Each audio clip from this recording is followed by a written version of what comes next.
Good evening అండి. ఈరోజు మనం హిమాలయన్ పింక్ సాల్ట్ గురించి మాట్లాడదాం. జనరల్గా చాలామంది మన నార్మల్ టేబుల్ సాల్ట్తో కంపేర్ చేస్తే హిమాలయన్ పింక్ సాల్ట్ వల్ల యాడెడ్ బెనిఫిట్స్ ఉన్నాయని నమ్ముతూ ఉంటారండి. దానివల్ల ఈ థైరాయిడ్ డిసార్డర్స్ ఉన్న వాళ్ళు కూడా వాడారు అని అంటే వాళ్ళకి వచ్చే సైడ్ ఎఫెక్ట్స్ అవి ఏంటి అన్నది మనం మాట్లాడుతున్నాం అండి. Naturally obtained Himalayan pink salt iodised ఉండదండి. అయోడైజ్డ్ లేకపోవడం వల్ల ఐరన్ డెఫిషియన్సీ వచ్చి మన థైరాయిడ్ ఫంక్షన్ బాగా ఇంపాక్ట్ అవుతుంది అండ్ గాయిటర్ కూడా డెవలప్ అయ్యే అవకాశం ఉంటుందండి.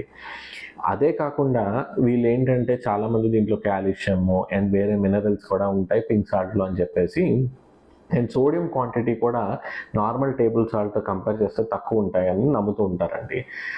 దాంట్లో ఎంతో కొంత నిజమైతే లేకపోలేదు, బట్ ఏవైతే మనకి హెల్త్ బెనిఫిట్స్ వచ్చే క్వాంటిటీలో మనం ఇది తీసుకోవాలి అని అంటే మాత్రం drastically high levels of Himalayan pink salt తీసుకోవాల్సి వస్తుందండి.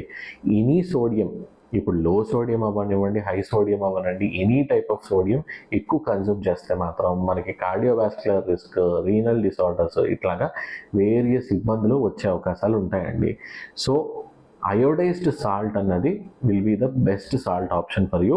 అండ్ సాల్ట్ అన్నది ఇంటేక్ ఎంత తక్కువ తీసుకుంటే మనకి అంత మంచిదండి. Thank you.